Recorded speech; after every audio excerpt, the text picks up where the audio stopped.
Hello everyone, I'm Stephanie of CreativelyMsMe, Decorating on a Budget. And today I am a part of KIRF, which is Keeping It Real Fun. It's a makeup group. Here are the ladies of KIRF. Now I will have the links to each one of these ladies' channels down below, so go check them out and see how their makeup look came. And when you go, tell them Stephanie sent you. Now what we do is once a month, we have a topic or a theme, and we do that makeup look. So today's theme, as you can see, is a little different. I am a 20's flapper. If you're interested in seeing how I came up with this flapper look, fabulous darling, then you know what to do. Stick around.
Now here is my final look of my 20's flapper. Here I'm showing you my dangling pearl earrings.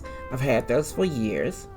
And then I wanted to share all the pearls on my neck. That is one necklace with all those pearls on it. My husband gifted that to me years ago. And the band on my head is actually a necklace that I got from my sister. I wanted something that would stand out and go with the pearls. Now on my wrist, those are actually 2 different bracelets that I have on my wrist. Now the headband is from the $5 Jewelry Paradise. I have her information down below, and so are the bracelets. So if you're interested in any of the jewelry, it'll be down below. And I'll see you in the next episode. If you want to see more, click the video here or the link below, and you'll be blessed.